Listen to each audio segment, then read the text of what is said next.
Graça e paz, meus irmãos. Abram as suas Bíblias no livro de Atos, capítulo 19. Nós vamos fazer a leitura e um breve estudo dos versículos 13 a 16. Versículo 13. E alguns judeus, exorcistas ambulantes, tentaram invocar o nome do Senhor Jesus sobre possessos de espíritos malignos, dizendo: Esconjuro-vos por Jesus, a quem Paulo prega.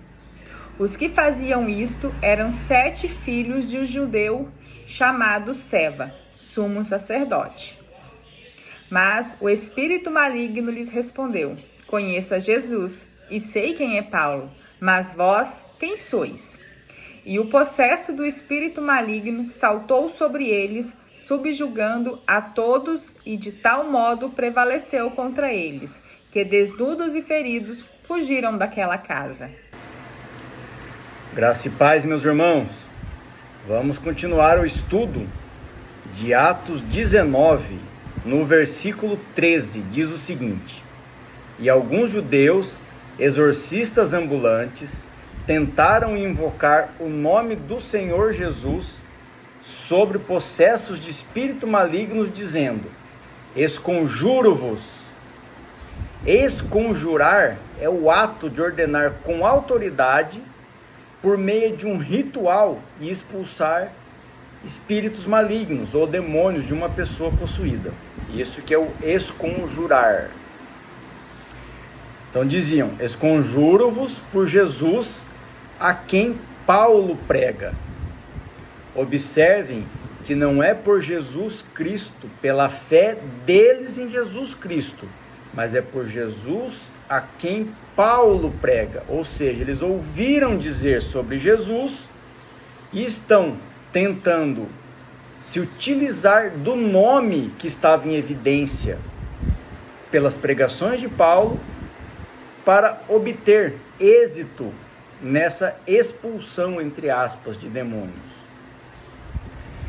Vou trazer uma referência bíblica aqui, meus irmãos, que está lá em Êxodo, capítulo 20, versículo 7. Observe o que diz essa passagem. Não tomarás o nome do Senhor teu Deus em vão, porque o Senhor não terá por inocente o que tomar o seu nome em vão. Aqui, aqueles judeus estavam utilizando-se do nome de Jesus, mas eles não conheciam Jesus, eles não criam em Jesus. Então eles estavam utilizando o nome de Jesus em vão.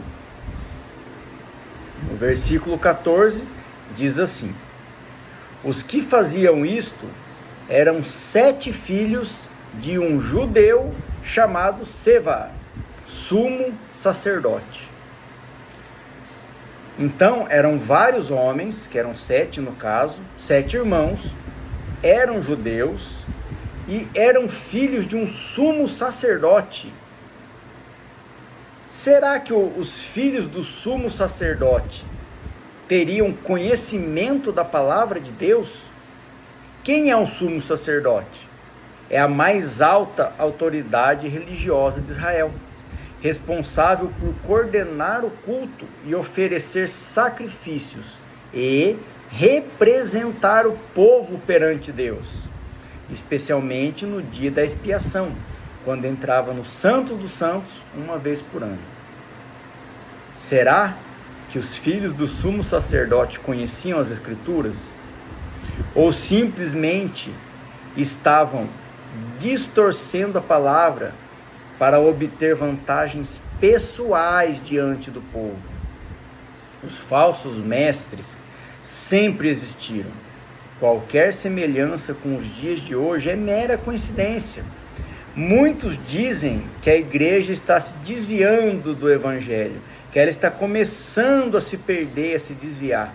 Na verdade, desde os primórdios da fé isso vem acontecendo. E o povo continua cada vez mais seguindo os falsos mestres. Mas por que isso acontece? Pois é mais fácil, é mais interessante, cheios de mistérios e revelações, promessas de prosperidade, fartura. cada um, meus irmãos, que julgue a si mesmo. Aqui eu vou trazer mais uma vez a referência de Oséias, capítulo 4, versículo 6.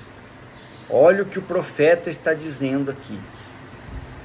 O meu povo está sendo destruído, porque lhe falta o conhecimento. Porque tu, sacerdote, rejeitaste o conhecimento, também eu te rejeitarei, para que não sejas sacerdote diante de mim. Visto que te esqueceste da lei do teu Deus, também eu me esquecerei dos teus filhos. Aqui, o próprio Deus falando através da boca do profeta, dizendo que o povo está sendo destruído, o povo está perecendo, o povo está sofrendo, porque lhe falta o conhecimento. Mas quem é o responsável por trazer esse conhecimento? É o sacerdote. E quem que está rejeitando o conhecimento? O próprio sacerdote. Então Deus tem rejeitado o sacerdote, os líderes, os pastores, os padres, os presbíteros,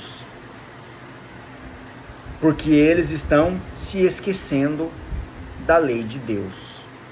E, consequentemente, os que o seguem também estão sendo rejeitados. Como Deus diz aqui no final desse trecho de Oséias 4:6, também eu me esquecerei dos teus filhos, os filhos espirituais, não necessariamente os filhos biológicos. No versículo 15, meus irmãos. Mas o espírito maligno lhes respondeu. Observem que os 7 filhos do sumo sacerdote, uma autoridade religiosa, tentou expulsar os demônios em nome de Jesus. E veja o que o próprio espírito maligno, o próprio mal, lhes respondeu. Conheço a Jesus e sei quem é Paulo, mas vós, quem sois? Aqui, meus irmãos, observem que até o maligno rejeita os falsos mestres. E muitos de nós os aceitamos, e pior, os tratamos como ungidos do Senhor, autoridades, mestres. Precisamos despertar, meus irmãos, abrir nossos olhos espirituais. Não é que todo líder é ruim, todo mestre é um falso mestre, todo sacerdote distorce a palavra. Não é nada disso. Aqui nós estamos tratando dos falsos mestres, daqueles que distorcem a palavra. Nós precisamos ter discernimento através do conhecimento. Mais uma vez, meus irmãos, João 8:32. E conhecereis a verdade, e a verdade vos libertará. A verdade não está em mim, a verdade não está no pastor e não está no padre. A verdade, meus irmãos, é o que está escrito na Bíblia. Leia a Bíblia, conheça as Escrituras, peça ao Espírito Santo que abra seus olhos espirituais para que você tenha discernimento, entendimento da mensagem e do ensino que as Escrituras querem nos trazer. Lembrando que é uma mensagem para a salvação, salvação da alma e não do corpo. Continuando aqui, eu quero trazer mais uma referência, meus irmãos, de Mateus 15, versículos 13 e 14, que diz o seguinte: ele, porém, respondeu. Quem é ele? Jesus Cristo. Vamos direto na fonte. Toda planta que meu Pai Celestial não plantou será arrancada. Aqui ele está falando, a alusão aqui, a referência é aos falsos mestres. Deixai-os, ou seja, não andem com eles. São cegos, guia de cegos. Ora, se um cego guiar outro cego, cairão ambos no barranco. Serão condenados, tanto o guia como os que forem guiados. E conhecereis a verdade, e a verdade vos libertará. No versículo 16. E o possesso do espírito maligno saltou sobre eles, subjugando a todos, e de tal modo prevaleceu contra eles, que desnudos e feridos fugiram daquela casa. Aqui, meus irmãos, o castigo para os falsos mestres veio imediatamente e ainda saiu barato. Eles só tomaram uma surra do endemoniado e foram humilhados publicamente. Mais uma referência aqui, meus irmãos, no Evangelho de Mateus, no capítulo 17, nos versículos 19 e 20. Observe.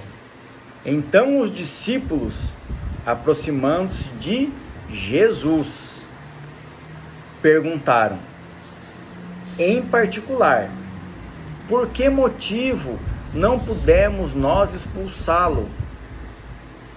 Ele lhes respondeu. Então aqui os discípulos estavam perguntando, não é o mesmo caso, tá? Agora eram os discípulos que tentaram fazer a expulsão de demônio, de um menino, e não conseguiram. Pois se vocês quiserem ver o contexto todo desse trecho, está lá em Mateus 17. E ele lhes respondeu, ele é Jesus Cristo, a fonte é Jesus Cristo. Por causa da pequenez da vossa fé, pois em verdade vos digo, que se tiverdes fé como um grão de mostarda, direis a este monte, passa daqui para acolá, e ele passará. Nada vos será impossível.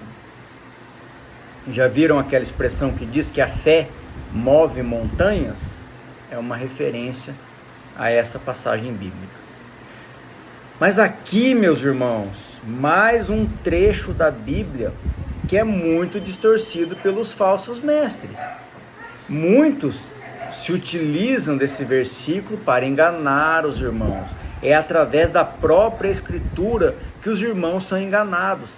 Para ter credibilidade, o inimigo, o falso mestre, ele se utiliza da própria Escritura. Ele fala, abre a Bíblia e vê se não está escrito. Aí você vai lá e lê só aquele versículo e esquece todo o contexto. E aí você é enganado.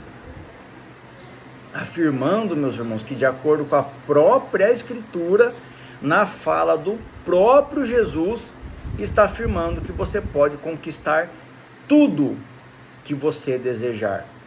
Lembra que Jesus disse aqui? Nada vos será impossível. Mas o nosso coração humano é mau. A nossa natureza humana é má. O que nós desejamos, meus irmãos? Quero ficar rico. Quero conquistar o mundo. Quero ter poder. Ah, mas eu só queria ter uma vida melhor. Eu só queria dar um futuro melhor para os meus filhos. Não é errado você querer ter um futuro melhor e dar uma condição melhor de vida para os teus filhos, para os teus familiares. O que é errado, meus irmãos, é crer que tudo é possível para você, desde que você, vamos ver, faça um tal ritual, participem de uma campanha. Algumas programações mentais podem abrir o universo para você. Estudos masterclass de neurolinguística. Olha como é chique. Agora está na moda. Vocês podem subir a montanha. Meus irmãos, não é nada disso que diz as Escrituras. Não é sobre isso que Jesus está falando.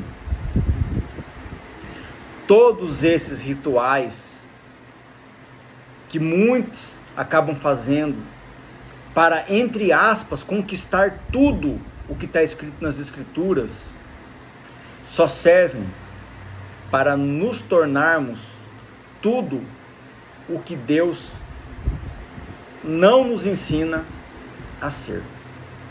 Nós acabamos indo sempre contra a vontade de Deus. Não é pela nossa força, meus irmãos, é pela fé, é pela graça de Deus, não por nós. Não adianta nós subirmos o monte, orar em cima do monte, orar debaixo do monte, subir a montanha, nada disso adianta, irmãos. Nós só venceremos o mal pela fé e pela graça de Deus. Que tudo seja feito para a honra e glória do nosso Senhor Jesus Cristo. Amém.